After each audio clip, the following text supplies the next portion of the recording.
Hi friends, நான் உங்கள் Sumathi. Welcome to Pattu's food zone.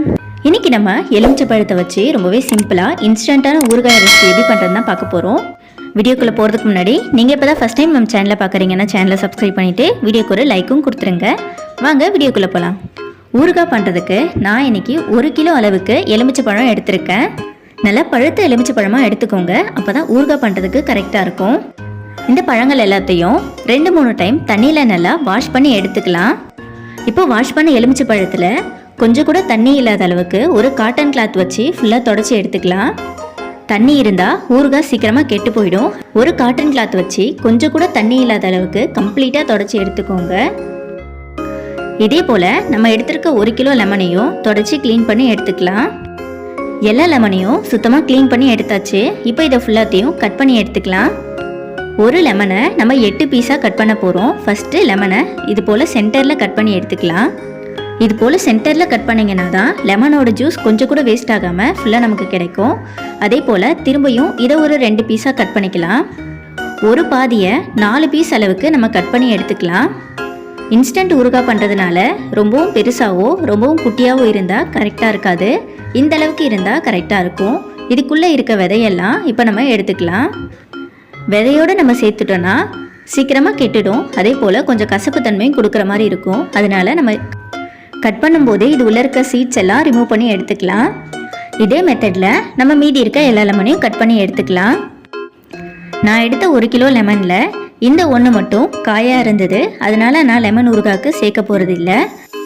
நீங்களும் காயான லெமன் எதுவும் சேர்த்துறாதீங்க. இது போல் நல்லா பழுத்த பழமாக எடுத்துக்கோங்க, அப்போ தான் ஊறுகாய் ரொம்பவே டேஸ்ட்டாக வரும். இப்போ ஒரு பேனில் 1 டேபிள் ஸ்பூன் அளவுக்கு கடுகு சேர்த்துக்கலாம். கூடவே 1 டேபிள் ஸ்பூன் அளவுக்கு வெந்தயம் சேர்த்துக்கலாம்.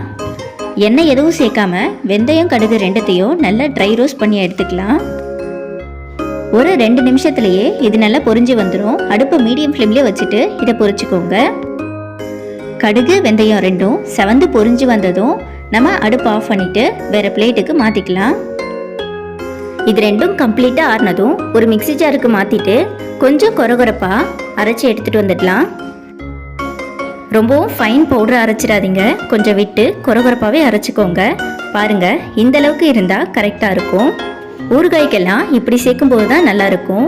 எந்த ஊறுகாய் செஞ்சீங்கனாலும் அதில் கொஞ்சமாக இந்த பொடியை சேர்த்துக்கோங்க, அப்போ தான் ஊறுகாவோட ஃப்ளேவர் ரொம்பவே நல்லாயிருக்கும். இது இருக்கட்டும்.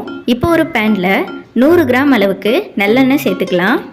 நான் இன்னைக்கு ஊறுகாய் பண்ணுறதுக்கு இதயம் நல்லெண்ணெய் எடுத்துருக்கேன். நீங்கள் எந்த பிராண்டில் வேணாலும் நல்லெண்ணெய் எடுத்துக்கலாம். எண்ணெய் நல்லா காஞ்சதும் இது கூட 1 டேபிள் ஸ்பூன் அளவுக்கு கடுகு சேர்த்துக்கலாம். கடுகு நல்லா பொரிஞ்சு வந்ததும் இது கூட ஒரு 4 கொத்து அளவுக்கு கருவேப்பிலை சேர்த்துக்கலாம். இதுவும் நல்லா பொரிஞ்சு வந்ததும் இது கூட நம்ம கட் பண்ணி வச்சுருக்க லெமனை உள்ளே சேர்த்துக்கலாம். நான் இன்றைக்கி 1 கிலோ லெமனில் இந்த ஊறுகாய் பண்ணுறேன். நீங்கள் குவான்டிட்டி அதிகமாக கூட பண்ணி ஸ்டோர் பண்ணி வச்சுக்கலாம். ஒரு 6 மந்த்துக்கு இந்த ஊறுகாய் கெட்டு போகாது. நீங்கள் ஊறுகாய்க்கு எந்த அளவுக்கு எண்ணெய் சேர்க்குறீங்களோ அந்த அளவுக்கு கெட்டு போகாமல் ரொம்ப நாளைக்கு வரும்.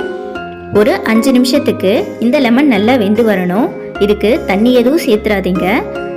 லெமன் வேக வேக இதிலேருந்து ஜூஸ் ஃபுல்லாக பிரிஞ்சு வரும். இப்போ இது கூட ஒரு கையளவுக்கு கல்லுப்பு சேர்த்துக்கலாம்.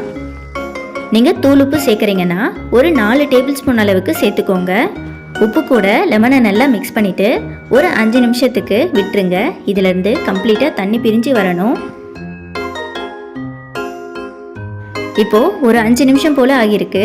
நல்லா தண்ணி பிரிஞ்சு வந்திருக்கு. இந்த ஸ்டேஜில் இது கூட நம்ம காரம் சேர்த்துக்கலாம். 1 கிலோ லெமனுக்கு 3 டேபிள் ஸ்பூன் அளவுக்கு தனி மிளகாய் தூள் சேர்த்துக்கலாம். இது நல்லா காரமாக இருக்கும். உங்கள் காரத்துக்கு ஏற்ற மாதிரி நீங்கள் மிளகாத்தூளை கூடவோ குறையவோ சேர்த்துக்கோங்க. ஒரு 2 நிமிஷத்துக்கு மட்டும் நல்லா மிக்ஸ் பண்ணி விடுங்க.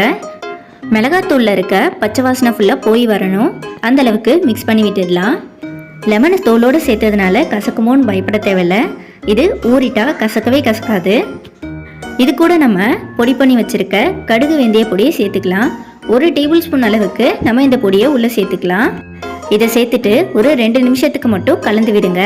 இந்த அளவுக்கு ஒரு 2 நிமிஷத்துலேயே இந்த லெமனோட ஜூஸ் ஃபுல்லாக கம்ப்ளீட்டாக சுண்டி வந்துடும். நம்ம ஆல்ரெடி 100 ml அளவுக்கு எண்ணெய் சேர்த்துருக்கோம். இப்போ இது கூட இன்னொரு 50 ml அளவுக்கு நல்லெண்ணெய் சேர்த்துக்கலாம். ஊறுகாய்க்கு எப்பயும் நல்லெண்ணெய் சேர்த்தா தான் நல்லாயிருக்கும். எண்ணெய் சேர்த்துட்டு நல்லா மிக்ஸ் பண்ணிவிட்டு அடுப்பு ஆஃப் பண்ணிடலாம். ஊறுகாய் எப்பயுமே ஊற தான் டேஸ்ட்டாக இருக்கும். எண்ணெய் கொஞ்சம் எக்ஸ்ட்ரா சேர்த்துட்டு இதை அப்படியே நம்ம வெளியே ஸ்டோர் பண்ணி வச்சுக்கலாம். ஒரு 6 மாதத்துக்கு கெட்டே போகாது.